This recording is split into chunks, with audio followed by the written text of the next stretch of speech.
죽음이라는 것은 항상 우리로 하여금 숙연하게 만들고 깊이 생각하게 하며 우리의 입을 침묵하게 하는 능력이 있습니다.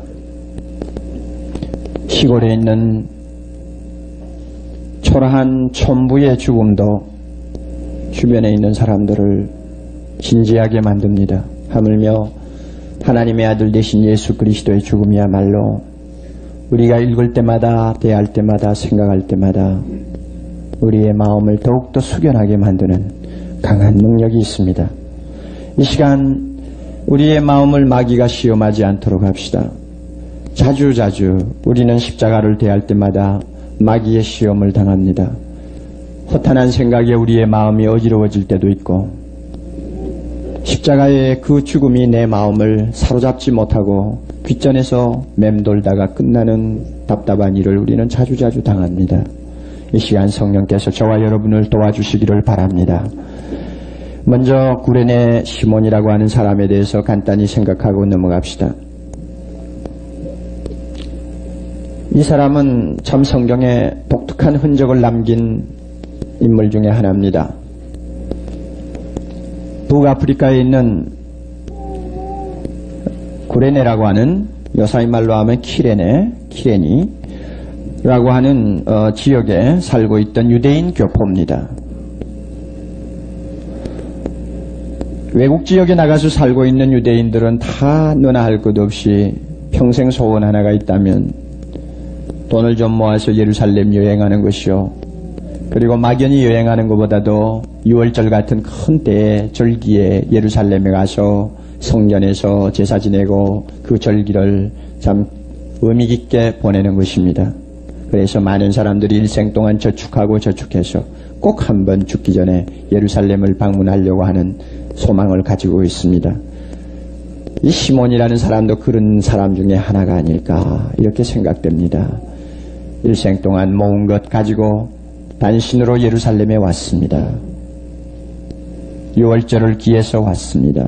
그런데 그가 도착한 그 즈음에 온 예루살렘이 예수님 문제로 인해서 소란이 일어났습니다. 왜 그가 예수님의 형틀을 짊어지고 가는 사람이 되었는지 잘 모르지만 여기에 분명히 하나님의 어떤 깊은 뜻이 작용했던 것은 사실입니다. 그가 궁금해서 아마 무리들 틈에 끼어가지고 따라갔는지 아니면 머뭇거렸는지는 모르지만은 로마 군인이 창사를 내밀어서 너! 하고 불렀을 때 그는 꼼짝 못하고 당할 수밖에 없었습니다. 식민지 사람들이 자기 자신을 법적으로 옹호할 만한 권리가 전혀 없습니다. 부르면 가야 됩니다. 시몬도 그렇게 해서 끌려 들어갔습니다. 누가복음에 보면 잡아다가 십자가를 지웠다고 하니까 얼마나 강제적으로 그를 끌어들였는지 우리는 대충 짐작할 수 있습니다. 오늘 우리가 읽은 본문에도 억지로 십자가를 지웠다고 했습니다. 정말 분통이 터지는 일이었을 것입니다. 답답하기 짝이 없었을 것입니다. 일생 동안 참 자기 자신이 그렇게 바라던 예루살렘 방문에서 누군지도 모르는 죄수, 그것도 가장 혹독한 죽음을 당하는 죄수의 형틀을 대신 짊어지고 형장에까지 가야 한다는 그 자신의 신세를 생각할 때 참 얼마나 그가 분노하고 짜증스럽고 울분을 참지 못했을까 우리는 짐작합니다. 여러분, 이럴 때에 하나님께서 어떤 뜻과 섭리를 가지고 그런 사람을 다루지 않았을까 우리는 한번 생각해 볼 만합니다. 예수님을 그저 따라가도 하나님이 그 사람에게 놀라운 은혜를 주시는 일이 많은데 주님의 십자가를 지고 따라가는 사람을 하나님께서 그냥 내버려 두실 리는 없죠. 그는 다행히 갈보리에 올라가서 예수님이 사형당하는 처참한 형장을 가장 가까이에서 본 사람 중에 하나가 되었습니다. 십자가의 죽음이 얼마나 몸소리치는 일인가를 그는 절실히 보았습니다.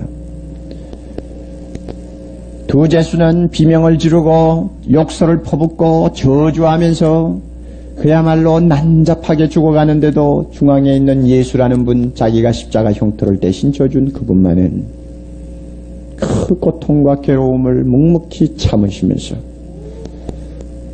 그 위엄을 잃지 아니하며 온유함을 잃지 아니하시는 그 모습 앞에 그는 분명히 머리를 숙였을 것입니다. 그의 입에서는 저주가 나오지 않고 아버지여 저들의 죄를 사하여 주옵소서.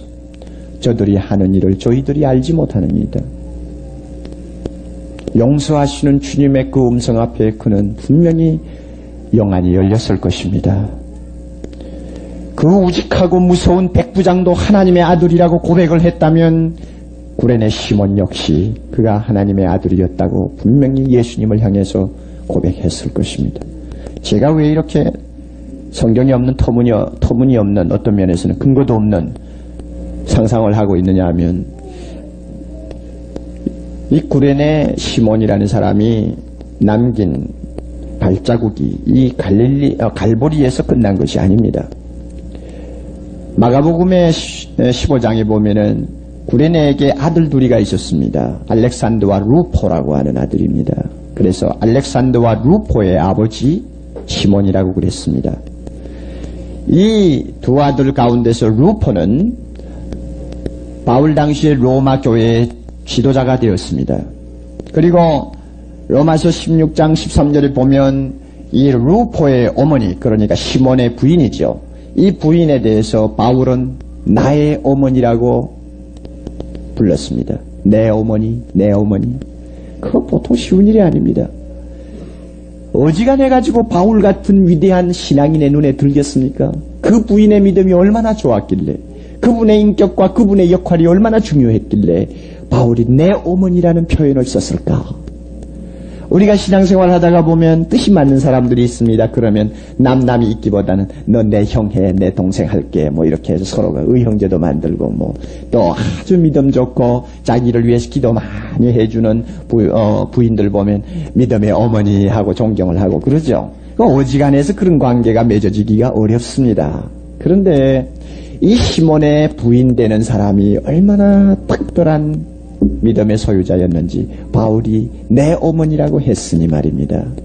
그리고 그의 아들 루포는 로마 교회의 지도자가 되고, 우리가 이것을 볼 때 그 가정이 그처럼 예수 믿고 변화된 근본 원인이 어디에 있었을까? 누구에게 의해서 전도를 받았으며 누구를 통해서 그 가정이 그렇게 변화되었을까? 우리가 추리하기는 어렵지 않습니다. 갈보리에서 예수 그리스도를 직접 목격하고 거기에서 그리스도를 발견한 시몬이라는 남편, 아빠가 그 가정의 복음을 가지고 들어갔을 것은 너무나 당연한 일입니다. 여러분, 이 시간 제가 말씀드리려고 하는 것은 구레네 시몬은 억지로 예수님의 십자가 형틀을 지고 따라갔습니다. 억지로요. 절대로 자기가 자원해서 한 것이 아닙니다. 저는 이 억지로라는 말을 볼 때 참 위로가 됩니다. 이 가운데서 억지로 교회 따라 나오신 분들 계시죠? 웃으시는 분 있는 거 보니까 분명히 계시나 봐요. 집에 있자니 부인 바가지가 너무 힘들고 따라는 가야 되겠고 그래서 억지로 와서 앉아 계시는 분 계시죠? 또 교회 와서 좀 듣고 싶은 이야기를 좀 들었으면 좋겠는데 또 십자가, 또 죄인 소리 하는구나 하고는 여러분 마음에 굉장히 부담스럽게 억지로 듣고 계시는 분도 있을지 모릅니다. 그러나 그것이 문제가 안 됩니다. 억지로 붙잡혀서 시몬처럼 그래도 예수님의 십자가 형장까지 따라만 가십시오.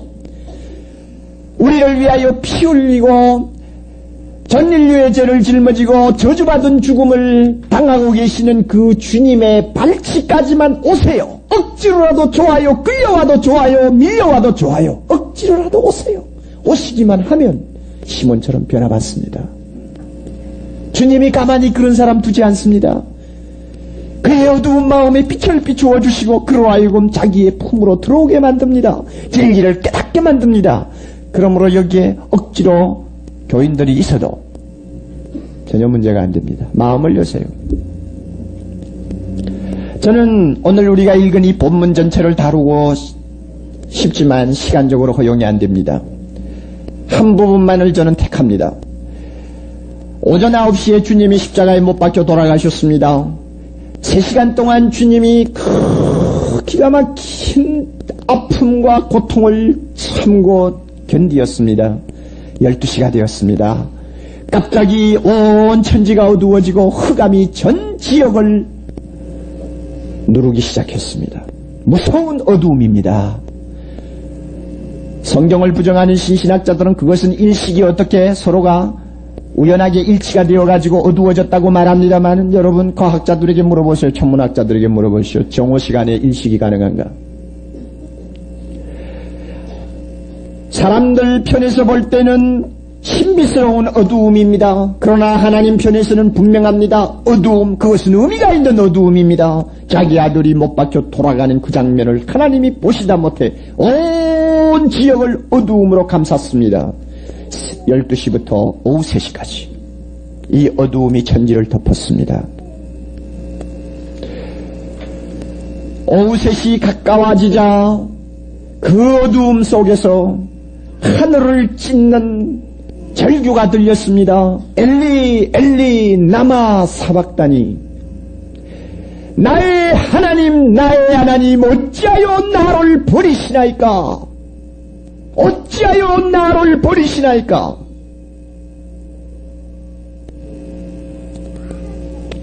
히브리 말입니다. 그래서 당시 아람말을 통용어로 쓰던 사람들이 알아듣지를 못했습니다. 엘리 하니까 엘리야를 부르는 줄 알았죠? 그러나 엘리야가 아닙니다. 나의 하나님입니다. 어찌하여 나를 버리셨나이까? 그 말씀하시고 얼마 되지 않아 오후 3시경에 다 이루었다 선언하시고 그는 운명하셨습니다. 어두움도 물러갔습니다. 십자가의 비극이 끝난 것입니다. 여러분, 오늘 이 시간 우리가 생각하려고 하는 것은 도대체 예수님이 어떻게 되었길래 하나님 아버지가 자기를 버리셨다고 그렇게 탄식을 하셨을까? 버림을 당했다는 것이 무엇을 의미하는 것인가? 우리는 그 문제를 잠깐 먼저 생각합시다.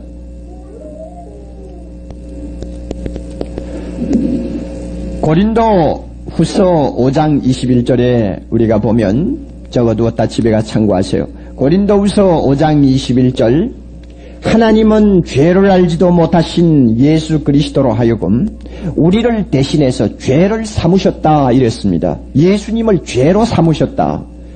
이 죄를 삼는다는 말을 우리가 어떻게 표현을 하면 좀 더 실감나게 우리가 받아들일 수 있을까요? 죄를 삼는다.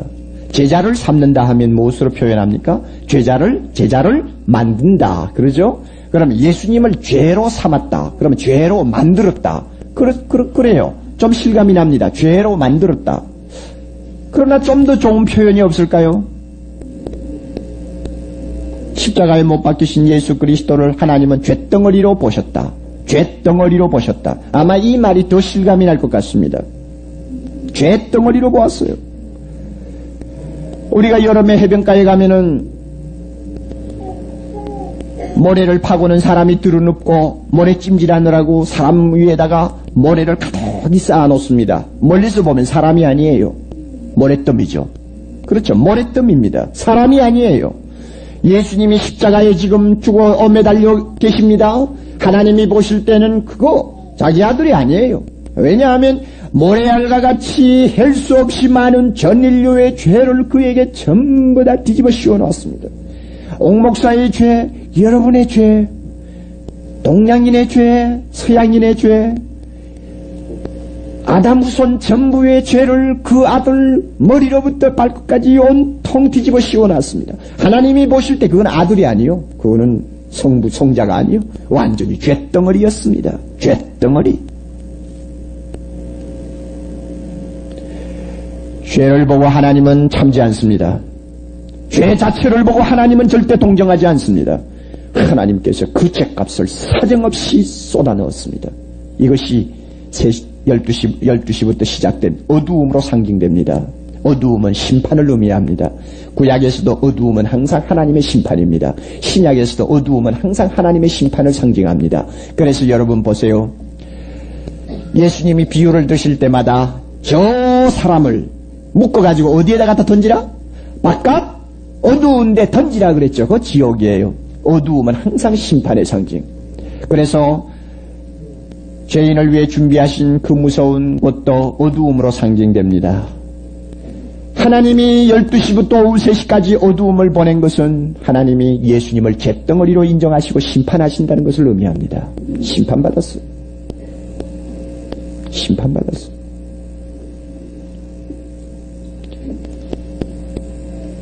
주님이 그와 같은 상황에서 자기를 보았습니다. 하나님을 보았습니다. 기가 막힌 일이 벌어졌습니다. 하나님이 얼굴을 돌리신 것입니다. 하나님이 얼굴을 돌렸어요. 하나님이 자기를 완전히 내버렸어요. 자기는 완전히 버림받았어요.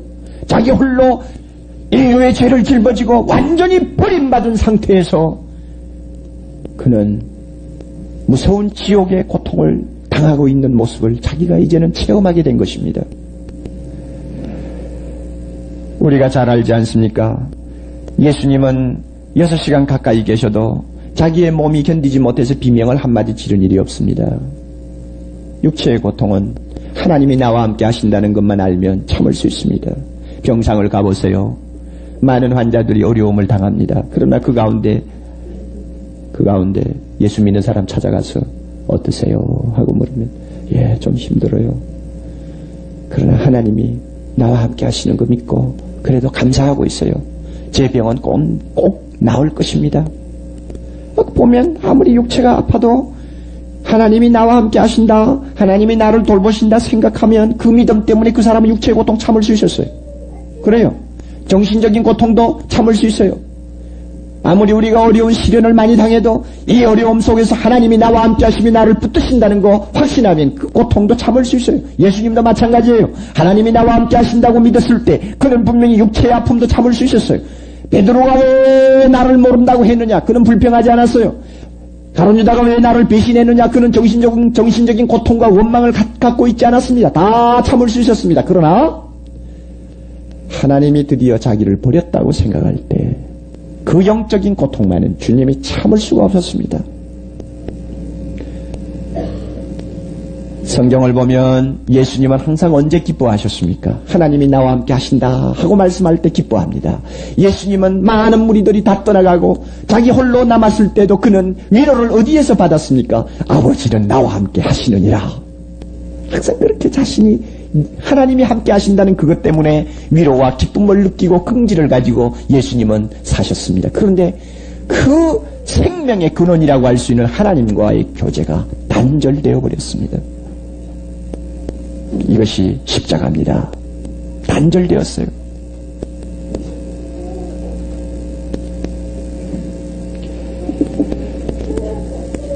겟세마네 동산에서 예수님이 십자가를 지기 전에 몸부림치면서 하나님 앞에 눈물과 통곡으로 기도했다고 했습니다. 그러나 겟세마네 동산은 여러분 골고다의 이 상황하고는 다릅니다. 겟세마네 동산에서는 예수님은 자기와의 싸움이었습니다. 어떻게 하면 자기를 하나님의 뜻에 복종시키느냐의 문제를 놓고 싸웠습니다. 하나님은 그를 사랑하셨습니다. 그에게 천사를 보내서 그 힘 빠진 예수 그리스도를 붙들고 힘을 주고 일으켰습니다. 그러나 나의 하나님 어찌하여 나를 버리셨나이까 하는 이 자리는 하나님이 천사도 보내지 않습니다. 하나님의 얼굴 다 돌리시고 전혀 하나님께서 예수를 돌아보지 아니합니다. 완전히 저주받은 자리, 완전히 버림받은 자리입니다. 이 예수님으로서는 견디기 어려운 것입니다. 겟세마네 동산에서는 하나님을 향해서 내 아버지여 하고 불렀습니다. 그러나 지금은 하나님을 볼 때 주님 편에서는 아버지가 아니었습니다. 심판자, 공의와 거룩을 가지고 죄를 사정없이 용납하지 아니하고 처리하시는 무서운 하나님으로 그는 보였습니다. 그러니 나의 아버지가 아닙니다. 나의 하나님. 어찌하여 나를 버리셨나이까? 예수님의 일생을 우리가 돌이켜보세요. 예수님이 하나님을 아버지라고 항상 불렀지 하나님하고 부르는 예는 그렇게 많지 않습니다. 그런데 여기서는 아버지가 아니라 하나님이에요.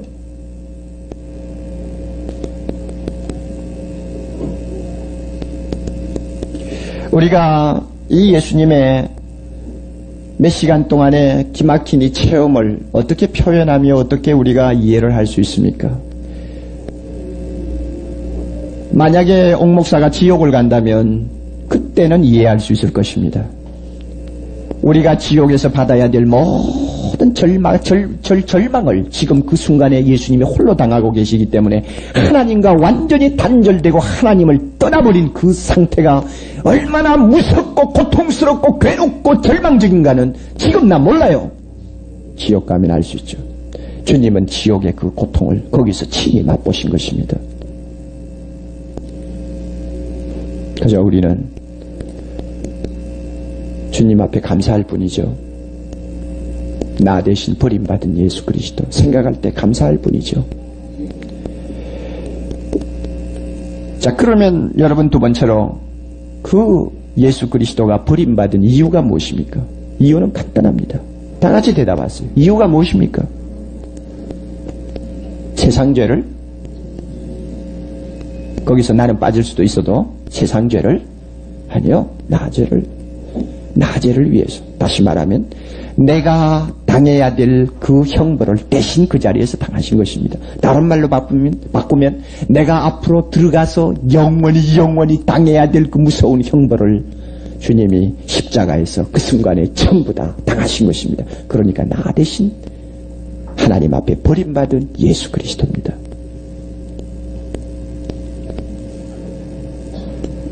우리는 이 어두움이 주는 공포라는 것이 무엇인지 잘 모릅니다. 저도 모르고 여러분도 잘 모르실 거예요. 그런데 미국의 방송선교로 유명한 대한 목사님이 간증한 어떤 기록을 보니까 어두움이 무엇인가를 참 실감나게 자기 체험을 통해서 이야기를 했더군요. 주님이 당하신 3시간 동안의 그 어두움 공포, 만약에 우리가 예수를 믿지 않는다면 장차 들어가서 영원히 당할 그 무서운 어두움의 공포, 절망, 그것이 무엇인가? 대한 목사의 이야기를 들으면 약간 실감이 날 것 같아요. 켄터키에 유명한 관광지가 되어 있는 동굴이 있습니다. 그 동굴에 그는 다른 여러 관광객들과 함께 갔습니다. 안내인 하나를 앞세우고 동굴 속으로 들어갔습니다. 안내인을 램프 하나를 들고 한 10여 명 되는 관광객을 다리고 땅 밑으로 들어갔는데 그야말로 어디를 돌아서 어떻게 빠져서 어떻게 들어가는지 도무지 감을 잡을 수 없는 그 굴을 지금 들어가고 있습니다. 한참 들어갔대요. 한참 들어가가지고는 어느 지점에 딱 이르자 안내인이, 여러분 이 자리에서 우리는 어두움이 무엇인가를 한번 실감나게 느껴볼 수 있습니다. 잠깐 실례하겠습니다 하고는 불을 탁 꺼버립니다. 그리고는 하는 말이, 여기에서 바깥으로 빠져나가는 길을 아는 사람은 나 하나밖에 없습니다. 만약에 내가 여러분을 그대로 두고 나가버리면 여러분은 아무도 바깥으로 나올 수 없습니다. 절대 못 찾아 나옵니다. 만약에 여러분이 이 동굴 안에서 한 일주일만 헤매면서 돌아다니면은 고독과 공포 때문에 여러분은 미쳐버릴 것입니다.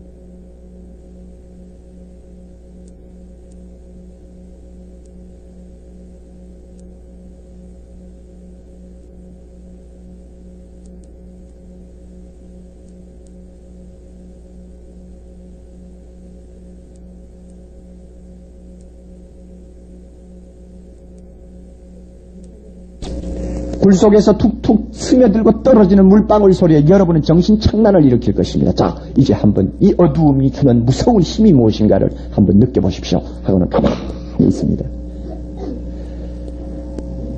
그때 대한 목사는 소름이 끼쳤다고 그랬습니다. 소름이 끼치는 그런 공포가 자기 마음을 사로잡는 것을 느꼈다고 했습니다. 30초 조금 지나가니까 관광객 중에서 어느 여자 하나가 비명을 질렀습니다. 제발 불 좀 켜줘요. 미칠 것 같아요. 불 좀 켜요.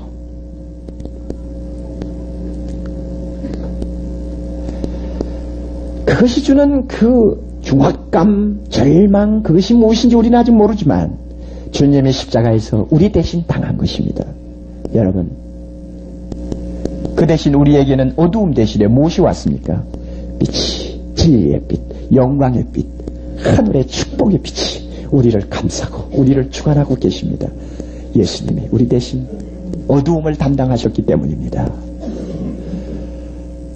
저는 예수님이 나 대신 죽으셨다 하는 그 사실을 생각할 때마다 참 아름다운 전설 하나를 기억하게 됩니다. 전설이라는 것은 사실 밑도 끝도 없는 이야기일 수도 있습니다. 그러나 이것은 서로 지어낸 이야기라고 할지라도 너무 감동적입니다. 한번 들어보세요. 예수님이 어린 소년 시절입니다. 나사렛 동네에 로마 청년이 하나 찾아왔습니다. 길에서 예수님을 만나자 하는 말이, 이 마을에 요셉이라는 사람이 삽니까? 유명한 목수입니다. 나는 지금 그분을 찾고 있습니다. 그렇게 말했습니다. 예수님은 내가 인도해 주겠다고 하면서 자기 아버지 요셉에게 인도했습니다. 그 청년은 요셉에게서 목공일을 배우려고 했던 것입니다. 여러 해 동안 요셉 밑에서 목공일을 배웠습니다. 예수님과 서로 가까워졌습니다. 하루는 예수님이 그 로마 청년 피도스에게 말하기를, 피두스야, 장차 어느 날 온 세계의 왕이 한 분 나타날 텐데 그분이 나타나게 되면 전 세계가 올려다볼 수 있는 높은 왕자에 그분이 앉으실 거야. 그렇게 이야기를 했습니다. 그 말을 들은 피두스가 말하기를, 내가 목수로서 그 왕이 앉으실 그 왕자를 내 손으로 한번 만들어 보았으면 하고 지나가는 말처럼 이야기를 했습니다. 그때 예수님이, 피두스, 그래, 내가 약속하지, 분명히 네 손으로 그 왕자를 만들 거야. 얼마 후에 피두스는 나사렛 동네를 떠나서 자기 고향으로 가가지고 이름 있는 목수가 되었습니다. 그런데 여러 해가 지난 다음에 한 번은 예루살렘을 우연히 들리게 되었는데 예루살렘에 들어와 보니 온 성이 소란했습니다. 십자가에 못 박으라는 소리가 들립니다. 궁금해서 이리저리 다니다가 빌라도 법정 앞을 지나게 되었습니다. 자기를 알아보는 로마 군인과 마주쳤습니다. 로마 군인이 피두스를 보더니, 아니 자네 어떻게 여기 왔나? 참 잘 왔어. 때마쳐 왔어. 우리는 지금 처형을 해야 될 죄수가 셋인데 십자가가 2개밖에 없어. 자네 하나 좀 만들어주게나. 자네 유명한 목수 아닌가? 피두스는 그가 시키는 대로 정성껏 십자가를 나무를 자르고 대패질을 하고 손질을 해서 하나를 만들었습니다. 자기가 만든 십자가를 누가 가지고 가며 누가 거기에서 처형되는가가 궁금해서 사람들 뒤로 따라 갈보리 언덕까지 올라갔습니다. 자기가 만든 십자가에 달린 사람을 올려다보았습니다.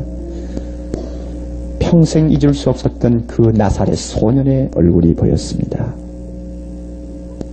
자기 마음에서 한시도 떠나지 않던 그 나사렛 소년의 온화하고 아름다운 음성, 그 음성이 그 십자가에 달린 사람으로부터 들려왔습니다. 드디어 피두스의 영의 눈이 열렸습니다. 왕을 보았습니다.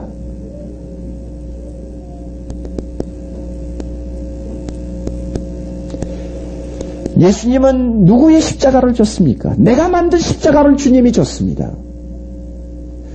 죄짓는 내 손으로 나무를 자르고 죄짓던 내 손으로 대패질을 하고 못질을 한 그 십자가 주님이 지신 것입니다. 내가 만든 형틀 주님이 지신 것입니다.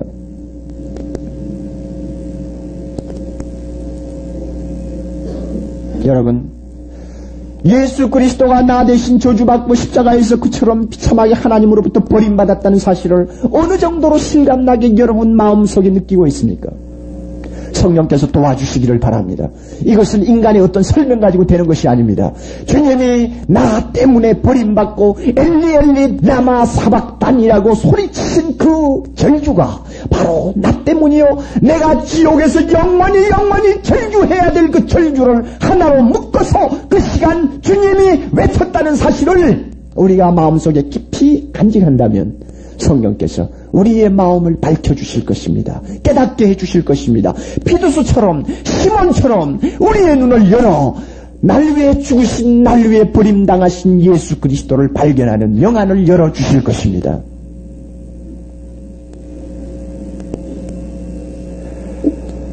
주님이 이와 같이 버림당하심으로 우리에게 놀라운 축복의 길이 열렸습니다. 51절 보면 휘장이 위에서부터 아래까지 두 동강이가 났습니다.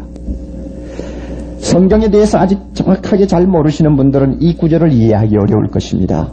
예루살렘 성전에 가면 휘장이라는 것이 있습니다. 커튼입니다.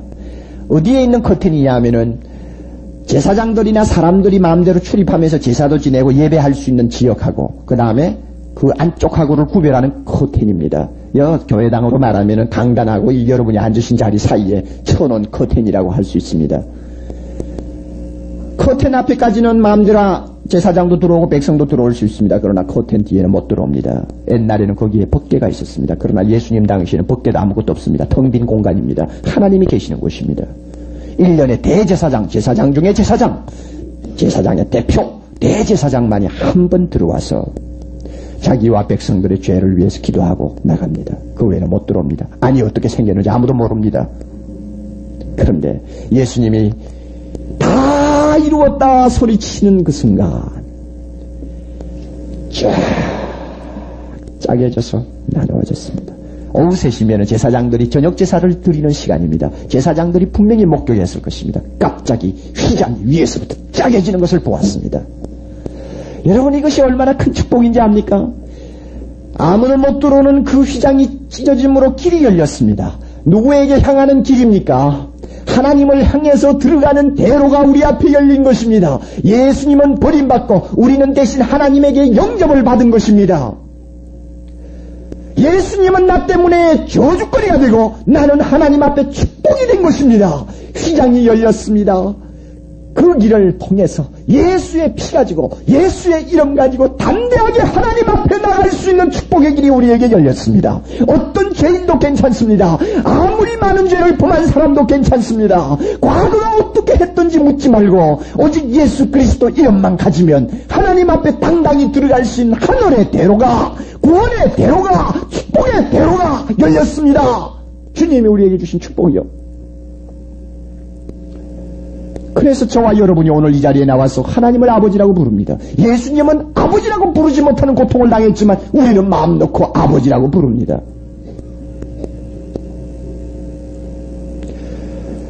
사랑하시는 형제자매 여러분, 이 가운데 예수 믿지 아니하시는 분 계시나요?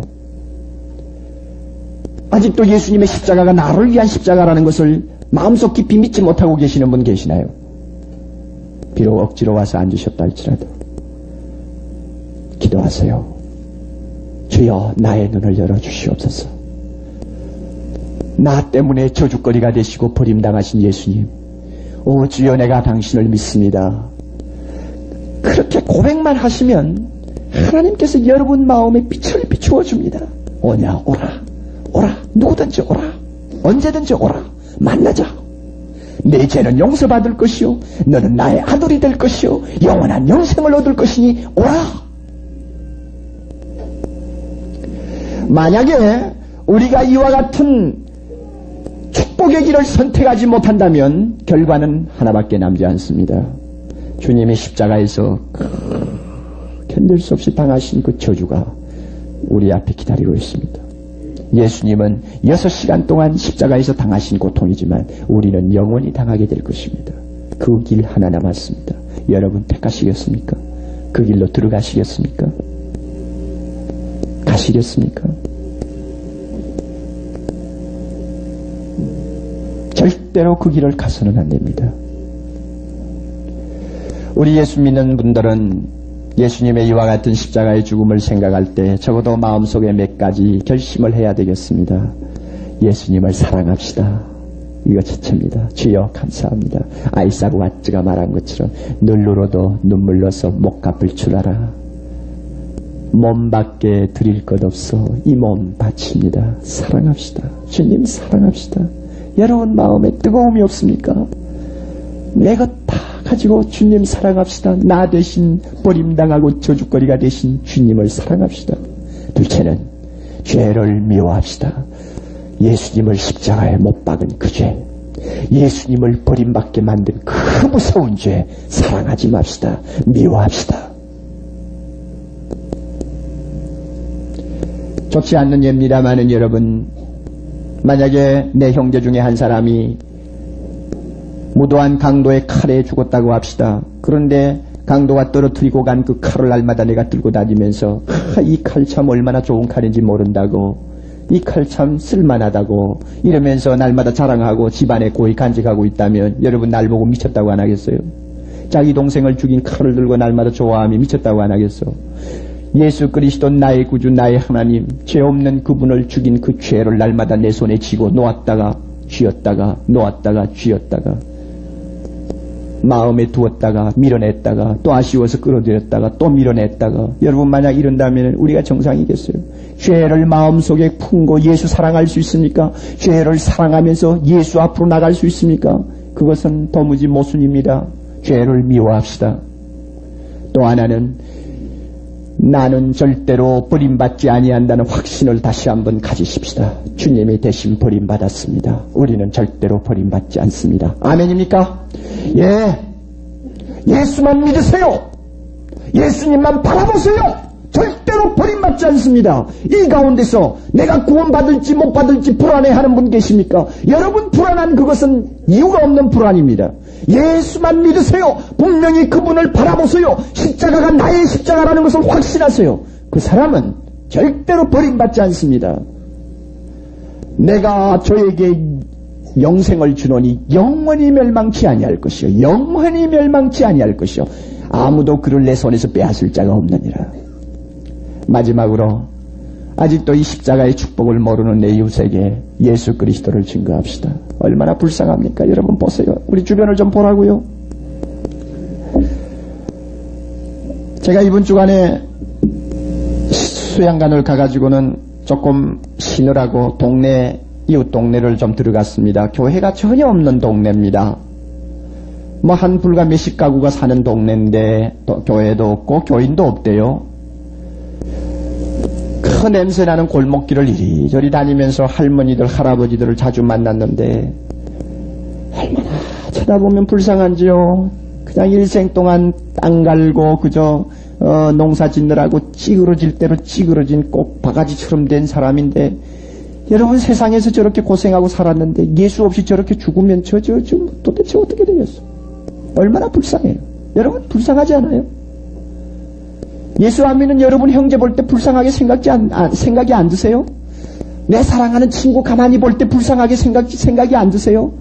저 친구 저렇게 화려하게 자기 생을 구가하고 살지만 예수 안 믿으면 어떻게 될까? 한번 생각해 보세요. 우리 형제들 불쌍히 여기고 전도해야 되겠습니다.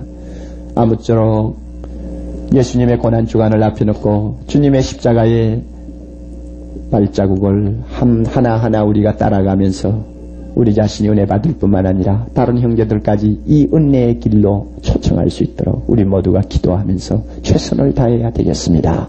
다 같이 기도드리십시다.